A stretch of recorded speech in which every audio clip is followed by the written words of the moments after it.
Bismillahirrahmanirrahim. Assalamualaikum warahmatullahi wabarakatuh.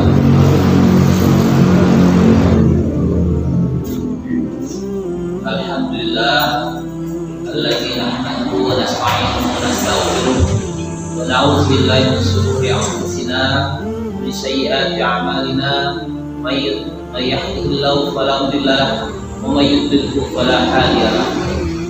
Asyhadu an la ilaha illallah wahdahu la syarika lah wa asyhadu anna Muhammadan 'abduhu wa rasuluhu la nabiyya ba'dahu. Allahumma shalli wa sallim ala asyrafil anbiya'i wal mursalin wa ala alihi wa ashabihi ajmain, amma ba'd.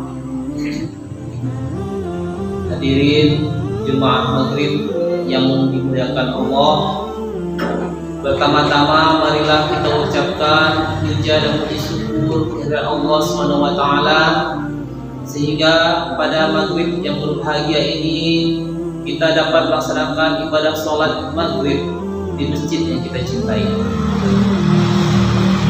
Jikalau bukan karena karunia dan hidayah daripada Allah, niscaya kita mungkin terlena dengan kehidupan dunia kita, sehingga kita tidak berjamaah di masjid. Padahal jemaah di masjid ini pahalanya 27 kali lipat dibandingkan sholat itu.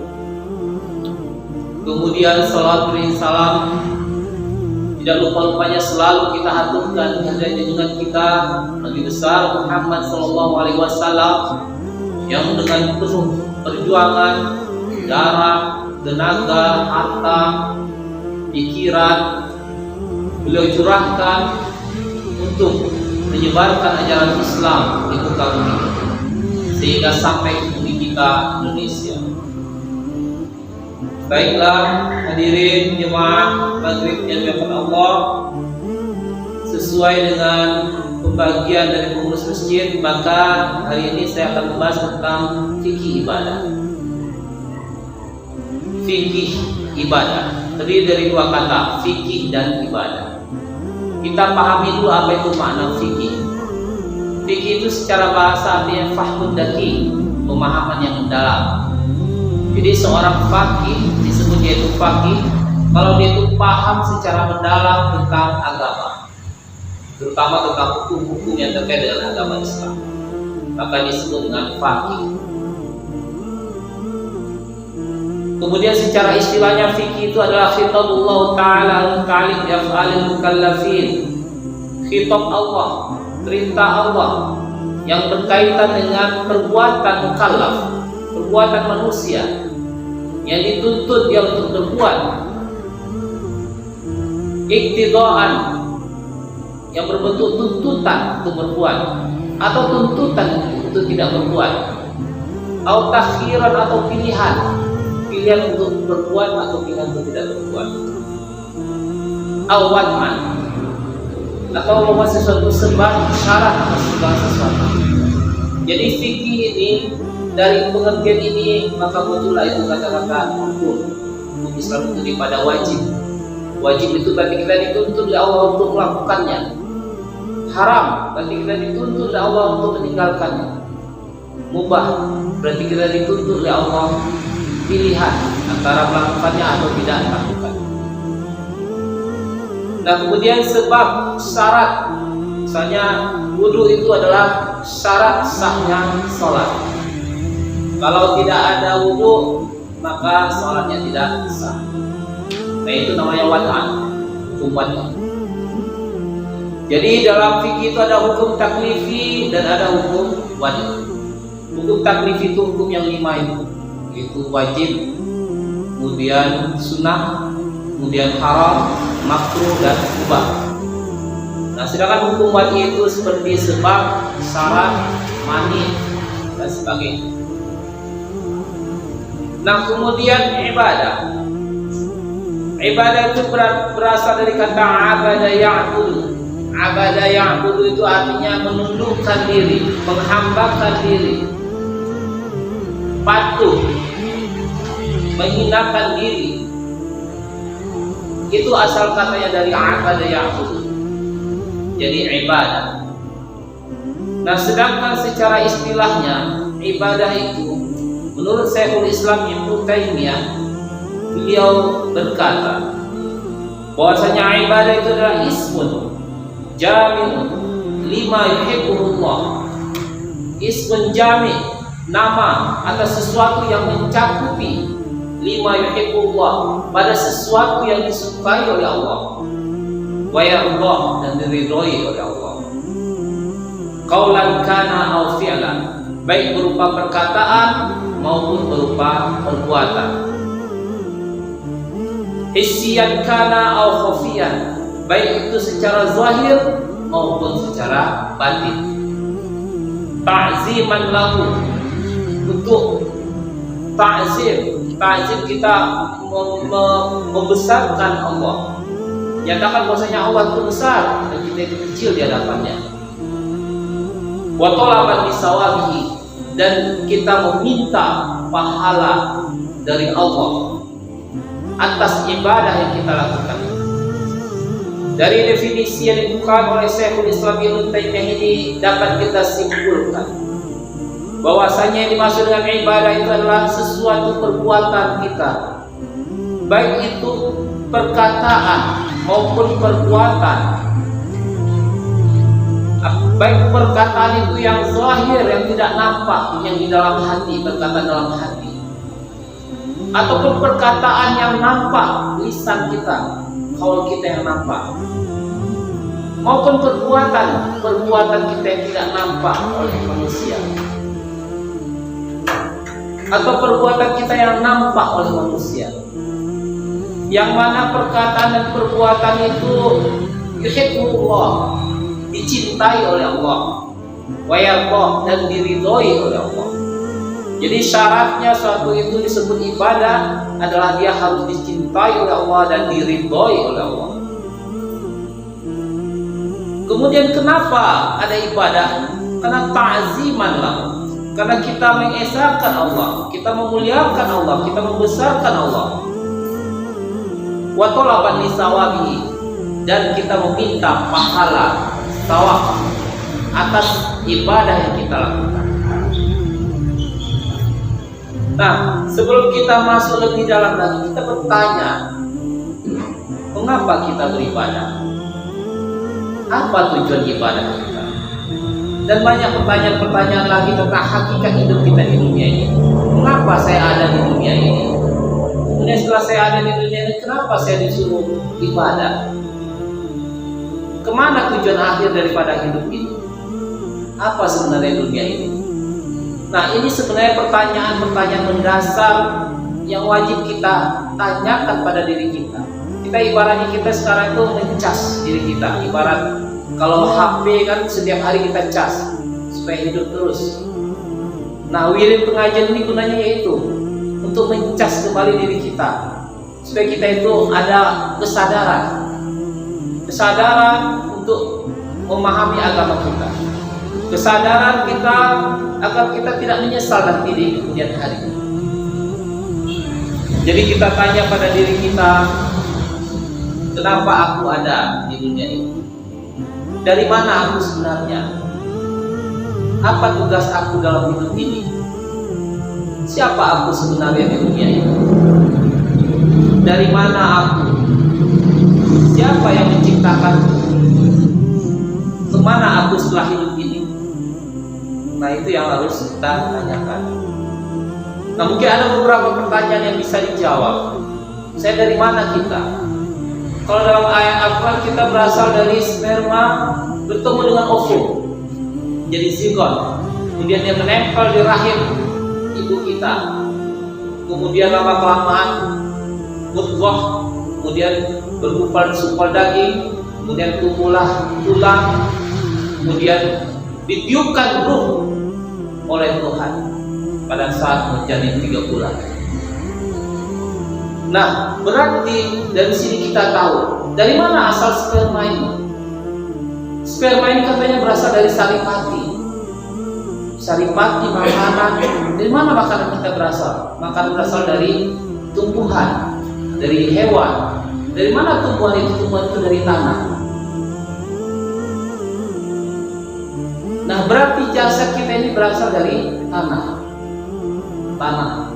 Kemudian ruh itu ditiupkan oleh Tuhan, berarti ruh itu berasal dari Tuhan. Makanya pada saat penciptaan, alastu bi rabbikum, apakah aku bukan Tuhan kalian? Qalu bala syahidna. Mereka berkata, iya Tuhan, Engkaulah Tuhan kami. Syahidna, kami bersaksi. Jadi berarti kita diciptakan dari ketiadaan itu, yang menciptakan kita adalah Tuhan.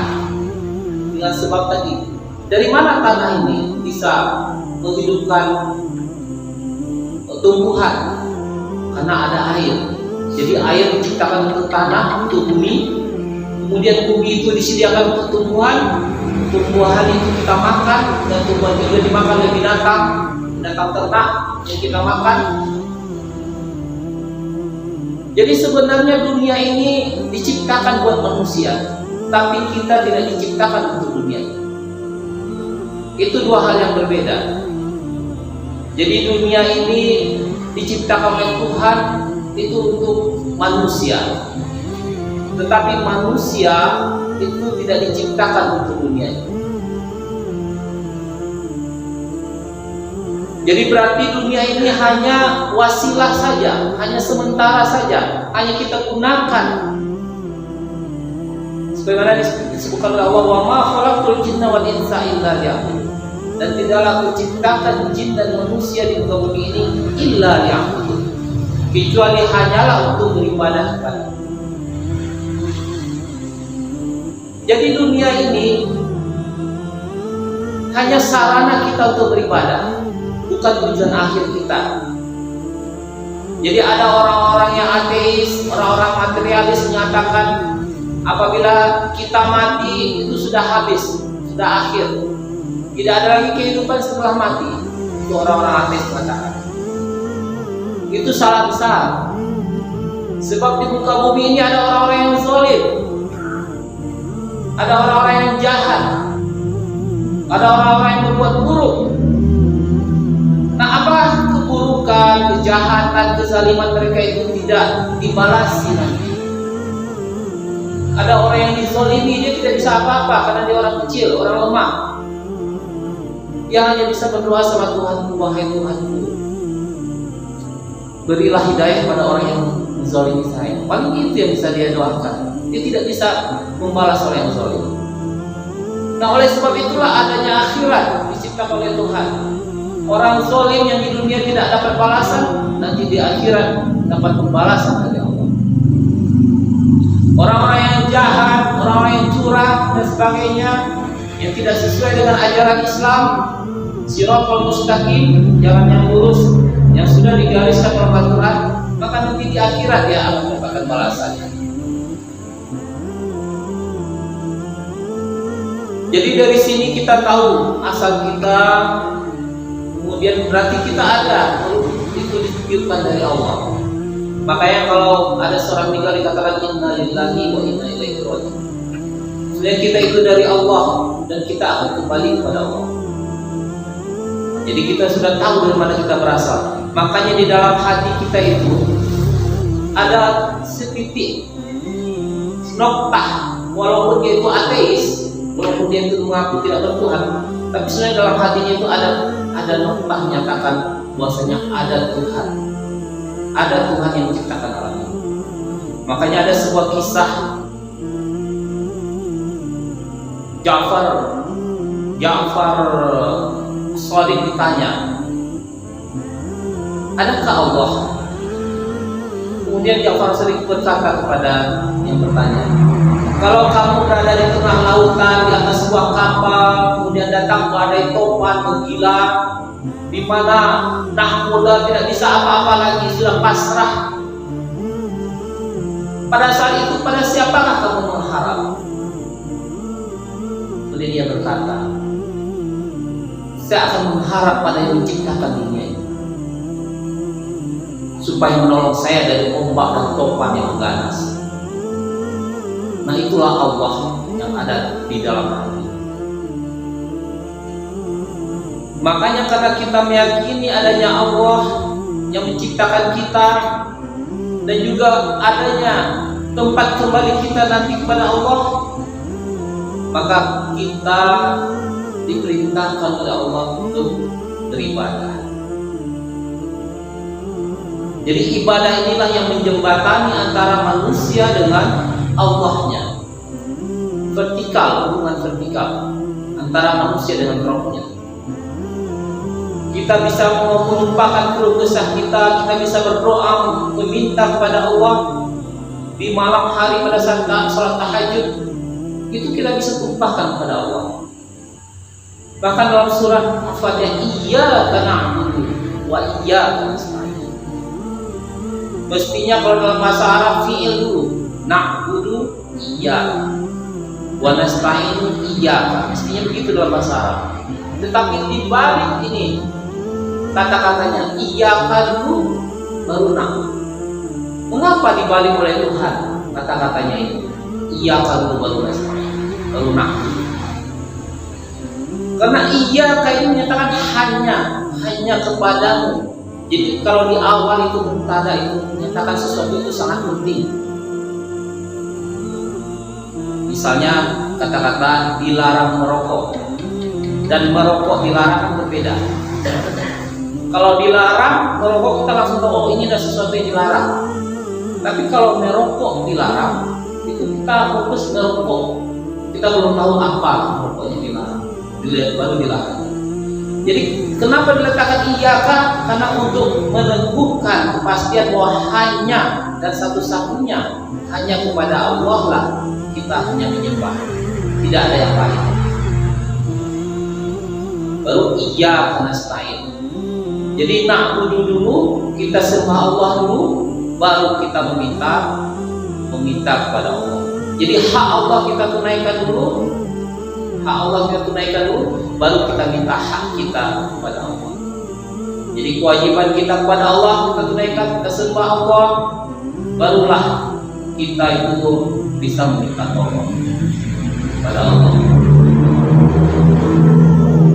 Hadirin jemaah maghrib yang dirahmati oleh Allah,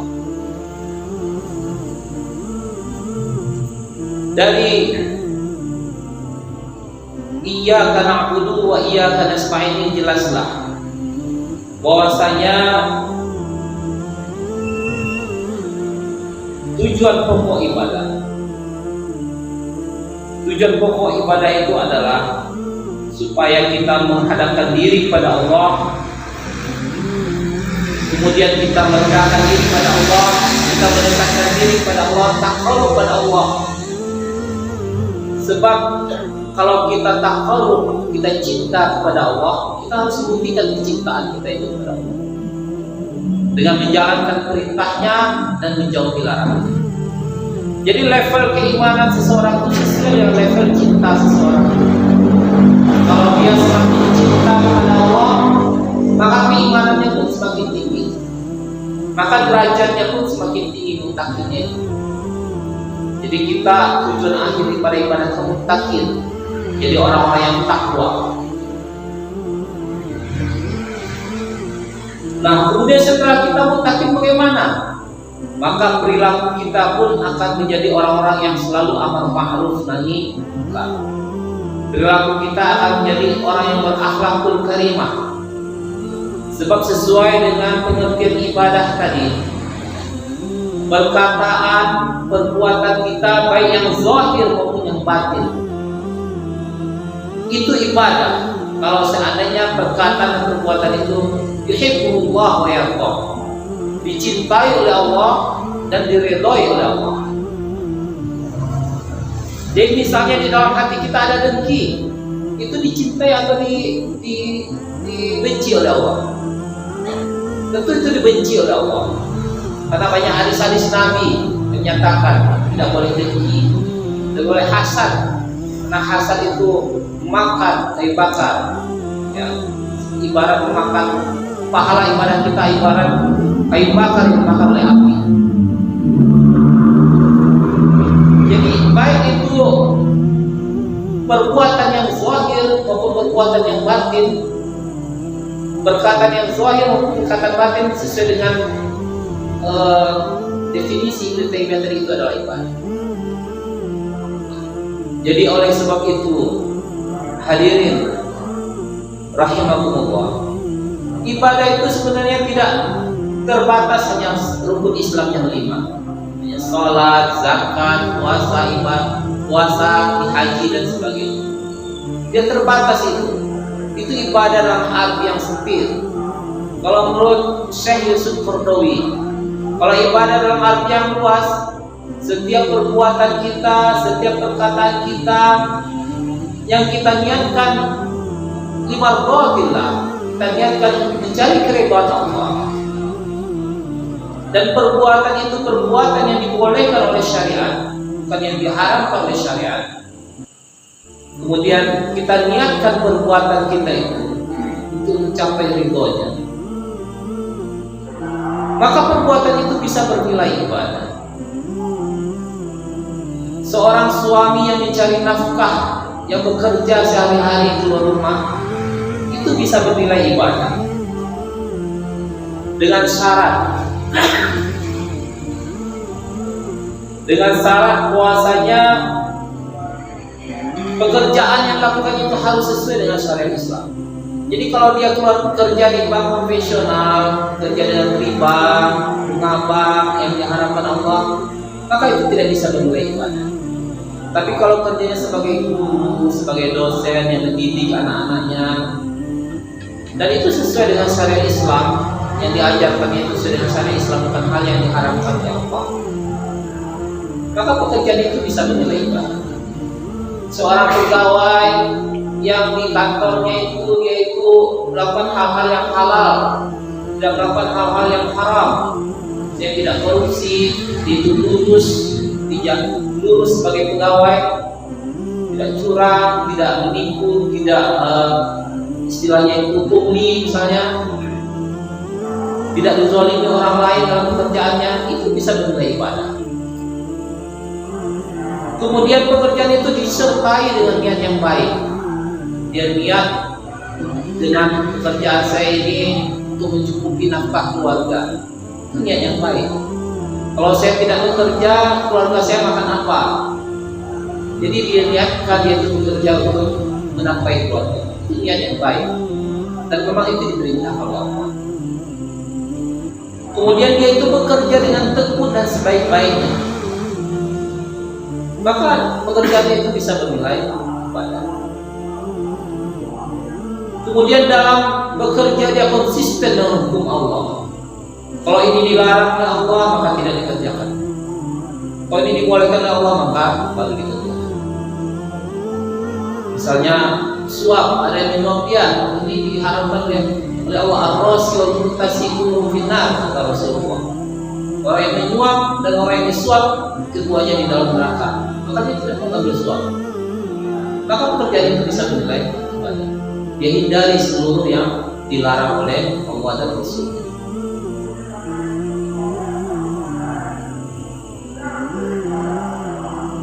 Nah, kemudian pekerjaannya ini tidak melalaikannya dari kewajiban agama.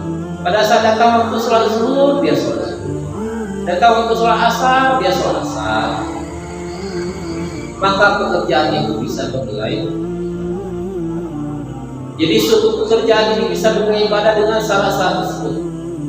Jadi apabila setiap hari kita demikian, Bapak dan Ibu yang dirahmati Allah, alangkah banyaknya pahala kita, alangkah banyaknya bekal kita nanti di akhirat.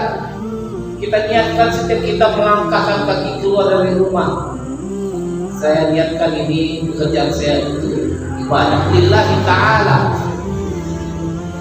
limadzatillah, untuk mencari keridhaan Allah. Ini memang yang disuruh oleh Allah, saya disuruh untuk bekerja, untuk menafkahi keluarga. Ini pekerjaan saya ini pekerjaan yang halal, bukan pekerjaan yang haram. Kemudian saya selalu menepati aturan-aturan Allah dalam bekerja. Kemudian pekerjaan saya ini tidak melalaikan saya dari perintah-perintah agama. Kalau ada waktu sholat masuk, saya langsung sholat masjid berjamaah. Jadi tidak melalaikannya dari perintah agama. Ada juga orang yang bekerja di pasar, misalnya tidak tahu dia zuhur masuk, asar masuk, dia tidak sholat. Dia sibuk aja dengan berdagang, berjual beli. tahu-taunya sudah maghrib saja, sudah sore saja. Nah, kejadian seperti itu malah bikin dia masuk neraka. Bukannya bernilai ibadah, tapi malah menjadi dosa. Karena as-sholatu imaduddin, sholat itu tiang agama. Faman aqama faqad aqamaddin. Barang siapa yang mendirikannya maka sudah mendirikan agama. Faman hadamaha faqad hadamaddin. Barang siapa yang meruntuhkan sholat, maka dia akan meruntuhkan agama. Makanya hal yang pertama yang ditanya oleh Allah di akhirat nanti adalah sholat. Apabila sholatnya benar, maka insya Allah seluruh amalnya akan baik. Tapi kalau sholatnya sudah tidak benar, maka amalan yang lain pun akan tambah rendong. Jadi bapak dan ibu-ibu jemaah masjid betapa yang dimati oleh Allah. Jadi ibadah itu bukan dalam artian sempit saja. Seluruh aspek kehidupan kita ini bisa bernilai ibadah. Bahkan dalam sebuah cerita ada seorang pelacur. Dia itu mau bertobat. Kemudian dia datang ke sebuah mata air, kalau di Arab itu kayak sumur gitu ya. Sumur. Kemudian dia melihat seekor anjing yang kehausan. Dan anjing itu tidak bisa menyangkau air dari sumur tadi. Kemudian oleh wanita tadi diambilnya sepatunya, kemudian dijangkaunya air dalam sumur tadi, kemudian diberikannya kepada anjing tadi yang kehausan. Nah, perbuatan dia memberikan air ke anjing. Dalam hadis tersebut disebutkan bahwasanya dia masuk di surga karena pahala dia memberikan air kepada anjing tadi. Itu bisa masukkannya ke surga. Wallahu alam ya, Bapak dan Ibu. Itu dari kisah yang saya baca. Dari kisah ini kita bisa mengambil kesimpulan. Jadi amalan baik itu kalau kita niatkan ikhlas lillahi ta'ala, apapun insya Allah itu akan bernilai ibadah. Sebab sesuai dengan pengertian tadi, lima yuhibbullah wa yardah. Sesuatu itu dicintai oleh Allah dan diridhoi oleh Allah, maka itu bisa bernilai ibadah. Ma'asyiral muslimin rahimahullah.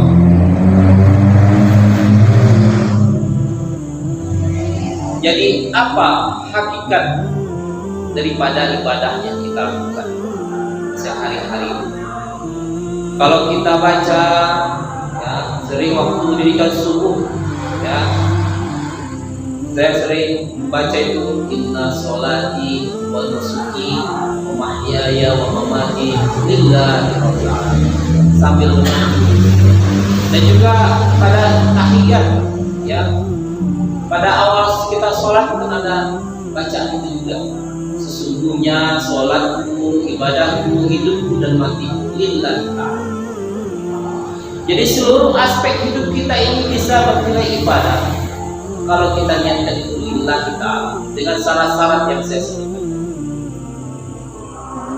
Jadi dalam buku yang saya lihat ya, buku Yusuf Qaradawi ini ibadah dalam Islam, dinyatakan bahwasanya ibadah yang disyariatkan itu harus memenuhi dua hal. Jadi syaratnya sesuatu itu dinyatakan sebagai sebuah ibadah. Yang pertama yaitu komitmen dengan syariat Allah dan Rasul. Harus konsisten dengan syariat Allah dan Rasulnya. Kalau dikatakan itu riba itu haram, maka kita harus konsisten bahwasanya riba itu haram. Kalau dikatakan al-fitnah asyaddu minal qatl, dalam hadis Nabi fitnah itu lebih bijak daripada pembunuhan, maka kita tidak boleh fitnah orang lain. Jadi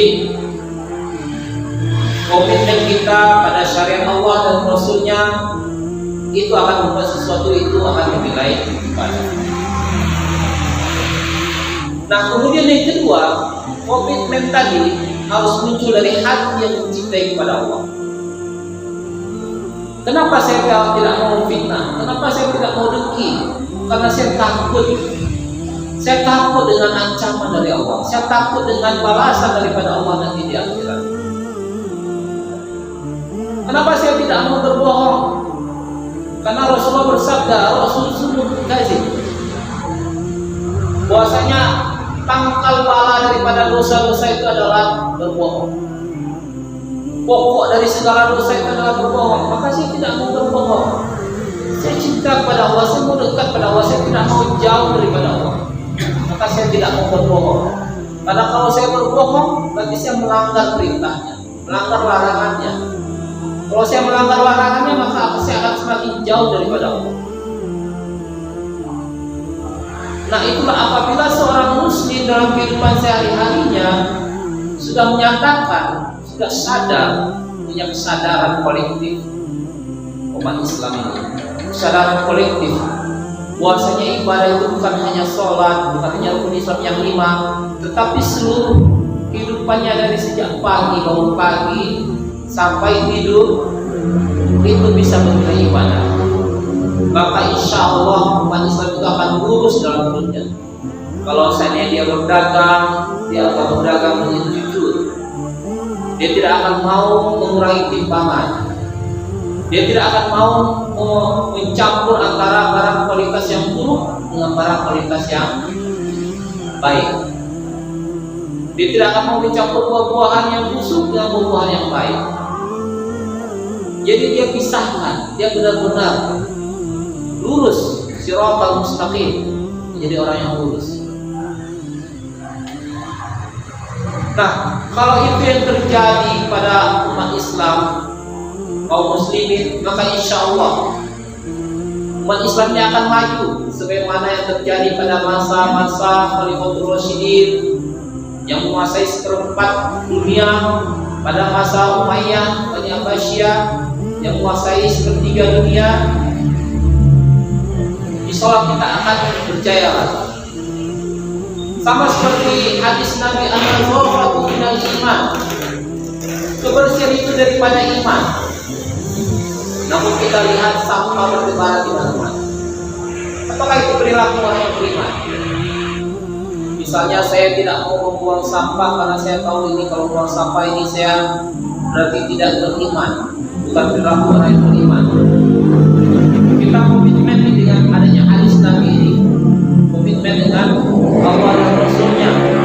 Inna Allaha jamilun yuhibbul jamal. Allah itu cantik dan menyukai kecantikan, menyukai kebersihan. Maka saya tidak membuang sampah sembarangan. Kita niatkan lillahi ta'ala. Maka itu sudah bisa menilai ibadah karena sesuai dengan syariat Allah dan Rasulnya. Makanya Bapak dan Ibu, kita diajarkan sejak kecil sampai masuk ke WC pun ada doanya, keluar dari WC pun ada doanya, mau makan kita ada doanya, selesai makan kita ada doa. Jadi apabila kita mau makan berdoa, maka makan kita itu bisa bernilai ibadah. Kita niatkan makan kita ini supaya kita bisa melaksanakan kewajiban kita kepada Allah, supaya kita bisa sholat, supaya kita bisa berjalan ke masjid, supaya saya bisa bekerja untuk nafkahi anak dan istri saya. Maka makan kita itu juga bisa bernilai ibadah. Maka setelah makan kita berdoa, Alhamdulillah wasaqwana wa ja'alna minal muslimin. Alhamdulillah segala puji bagi Allah yang telah memberikan minuman, makanan dan menjadikan saya berasal dari orang yang muslim. Bahkan dalam sebuah hadis disebutkan senggama itu pun ibadah. Di alat kelamin pun itu ada ibadahnya. Kemudian para sahabat bertanya, bagaimana mungkin wahai Rasulullah pada saat penghubungan badan itu menjadi ibadah? Atau kemudian Rasulullah bersabda, apakah kamu lihat apabila amal kamu itu diletakkan pada sesuatu yang haram, itu menjadi sebuah dosa. Namun pada saat kamu tidak meletakkan pada yang haram, tapi kamu meletakkan pada yang halal, maka itu menjadi sebuah pahala.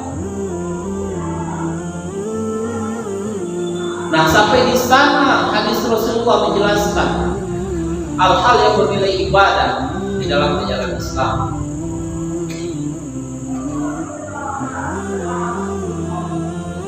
Bahkan senyum kita, tersenyum kita itu bisa bernilai ibadah. Tabassumuka nahwa akhika sedekah. Senyummu kepada saudaramu itu sedekah. Daripada cemburu saya yang kata tersenyum wah, tapi pahala kata Pak Jo, bekal kita nanti di alam kubur. Kita kan di dunia ini ibaratnya bukan bekal, menabung untuk tabungan bekal kita di akhirat. Maka kalau kita sadari ini pemahaman ibadah yang disampaikan oleh Syekhul Islam Ibnu Taimiyah dan Dr. Yusuf Qaradawi ini, maka insya Allah sejak kita bangun tidur kita sadar hidup kita ini bisa kita kumpulkan pahala sebanyak-banyak. Berapa besar setiap hari kita kerja di kantor, ya, sebagai guru, sebagai dosen, kita niatkan ini lillahi ta'ala, menyampaikan ilmu, kemudian berbagi ilmu, tausiah, saling bernasihat, wasiyati dalam ketakwaan dan kesabaran, dalam kebenaran. Kita niatkan itu ibadah. Semakin banyak pahala kita. Jadi kalau seandainya kita orang miskin misalnya, tidak punya uang untuk memberi sedekah, wakaf, maka kita usahakan ini. Seperti tabassum, kenapa timbul hadis Rasulullah tabassum karena hakika sedekah? Karena ada seorang miskin bertanya kepada Rasulullah, wahai Rasulullah, si fulan itu orang kaya, dia bisa berwakaf sebanyak-banyaknya dengan hartanya, sedangkan saya orang miskin, saya tidak punya apa-apa. Apakah yang bisa saya diberikan sebagai sedekah? Maka Rasulullah bersabda, tabassum kana wa akika sedekah. Senyummu kepada saudaramu itu sedekah. Berarti senyum itu disukai oleh Allah, diridhoi oleh Allah, karena membuat orang lain bahagia. Kita bahagia, orang lain juga bahagia. Berarti membahagiakan orang lain itu sedekah. Maka itu bernilai ibadah senyum itu, sesuai dengan pengertian ibadah tadi. Jadi Bapak Ibu jemaah Masjid Mutabahirin yang dirahmati oleh Allah, hakikat ibadah itu apa sebenarnya? Hakikat ibadah itu adalah kita tunduk kepada Allah. Kenapa kita tunduk kepada Allah? Karena tadi man arafa nafsahu arafa rabbahu. Siapa yang tahu dirinya, maka dia akan tahu Tuhannya. Dia tahu dia berasal dari mana. Dia tahu dia berasal dari saripati. Dia berasal dari tanah. Kembali ke tanah. Sudah ditiupkan ruh oleh Tuhan. Dia kembali kepada Tuhan. Dia tahu akan dirinya itu. Dia tahu dunia ini bukan diciptakan. Dia bukan diciptakan untuk dunia, tapi dunia ini yang diciptakan untuknya. Berarti dunia ini bukan tujuan dia. Dunia ini hanya sarana dia saja. Maka dia tundukkan jiwanya pada yang menciptakan dunia ini. Kemudian dia cinta kepada Allah. Kenapa dia cinta kepada Allah? Karena kalau dia tidak cinta kepada Allah, maka Allah tidak cinta kepada dia. Kemudian dia menghambakan diri dan menundukkan jiwanya pada kekuasaan yang ghaib, pada Allah. Dia tunduk, makanya ibadah ini dikatakan tunduk dan patuh, merendahkan diri. Makanya salah satu bentuk ibadah yang utama itu sujud. Karena itu sujud itu kita paling merendahkan diri pada Allah, sejajar kita dengan tanah. Nah, kemudian himpunan dari semua rasa cinta, kita cinta kepada Allah, kita tunduk, kita takut kepada Allah, takut akan balasannya, Sebab kita cerita dalam surat apa An-Naba, Mayat Sa'al itu kan kisahnya pertama tentang neraka, tentang surga. Kemudian khalidina fiha abadan. Kita kekal di dalamnya. Kita kekal nanti di akhirat nanti. Jadi dunia ini fana. Kalau kita ikuti orang-orang ateis, orang materialis, setelah dunia ini nggak ada apa-apa, maka dia hanya berfoya-foya di dunia ini. Dia tidak tahu bahwasanya ada balasan nanti di akhirat. Maka dia kehilangan arah di dunia ini. Maka adanya akhirat itu membuat kita punya arah di dunia ini, sehingga kita takut yang sempurna kepada Allah. Karena kita takut akan balasan daripada Allah, maka kita mengharapnya itu dengan melakukan ibadah. Kita berharap-harap cemas ibadah kita itu diterima oleh Allah. Maka kita melakukan ibadah kita itu dengan penuh keikhlasan, penuh kesabaran, penuh kesungguhan. Nah, apa hikmah daripada ibadah yang kita lakukan ini? Kalau kewajiban beriman itu untuk membersihkan hati kita daripada syirik, mempersekutukan Allah, atau syirik kepada Allah. Maka kita beriman hanya kepada Allah tadi, iyyaka na'budu, hanya kepadamu kami menyembah. Itu benar-benar tauhid. Kemudian kewajiban sholat, apa hikmah daripada kewajiban sholat? Itu untuk bersihkan hati kita dari takabur. Sebab kita sujud, kita merendahkan diri kita di hadapan Allah, sehingga kita tidak sombong lagi di hadapan Allah. Sebab salah satu hal yang paling dibenci oleh Allah adalah orang yang berjalan di muka bumi ini dengan sombong, seperti Fir'aun yang mengaku-ngaku Tuhan. Kemudian kewajiban zakat, apa gunanya kewajiban zakat? Hikmahnya untuk bersihkan diri dari sifat ujub dan kikir, pelit. Maka ada kewajiban zakat, ibadah zakat. Sudah ada kewajiban puasa sebagai ujian kesabaran dan keikhlasan kita. Puasa itu untukku, kata Tuhan. Maka itu sebagai, kalau kita sabar, kita ikhlas, maka satu puasa dan puasa yang lain itu menghapuskan dosa.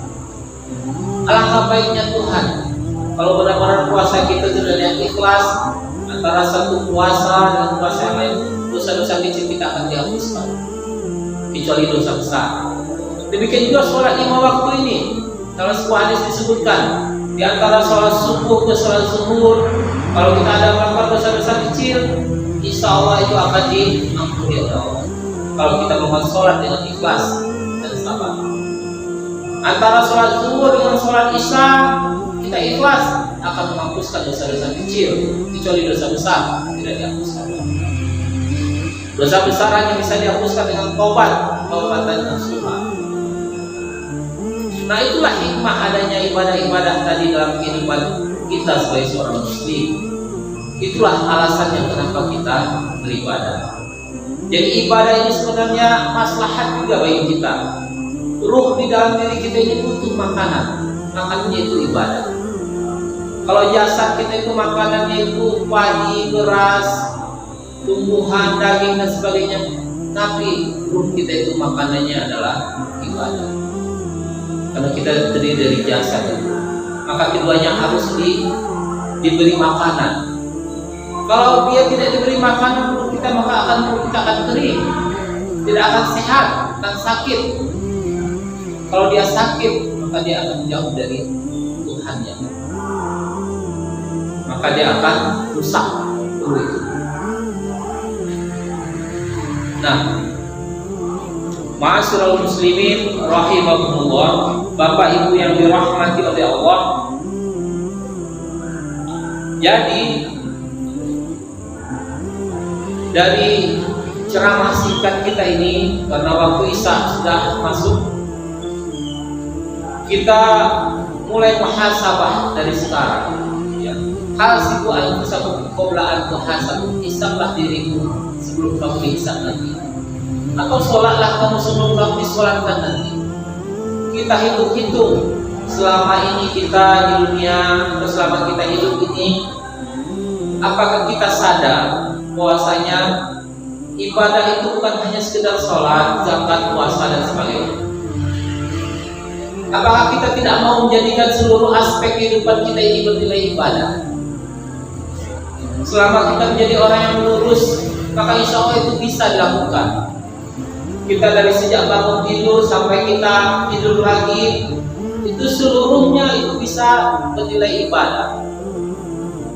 Dan hati kita tahan daripada yang dilarang oleh Allah. Kemudian perbuatan kita sesuaikan dengan apa yang disukai oleh Allah, sesuai dengan aturan dan syariatnya. Maka insya Allah setiap perbuatan, perkataan kita, baik yang zahir maupun yang batin, yang kita lakukan sehari-hari sejak dari pagi mau tidur sampai tidur lagi, insya Allah itu akan banyak bekal kita nantinya. Jadi tidak hanya sekedar sholat, kemudian sholat rawatib, tapi seluruhnya berbicara kita jaga dengan baik. Kita bicara hanya bicara yang baik, tidak bicara yang dilarang oleh Allah. Berbuat kita berbuat yang baik, tidak berbuat yang dilarang oleh Allah. Maka insya Allah Bapak dan Ibu kita akan bisa sampai ke surganya dengan bekal yang banyak nanti di alam kubur. Semoga dengan ceramah singkat ini bisa memberikan pengertian, pemahaman, dan kesadaran beragama kita semakin meningkat. Kalau kesadaran beragama kita semakin meningkat, pemahaman agama kita semakin meningkat, maka insya Allah kita akan bisa melakukan perbuatan, melakukan ibadah sebanyak-banyaknya yang mana kita belum pahami sebelumnya. Baiklah, akhirul kalam, kurang lebihnya saya mohon maaf. Wabillahi taufiq wal hidayah. Wassalamualaikum warahmatullahi wabarakatuh.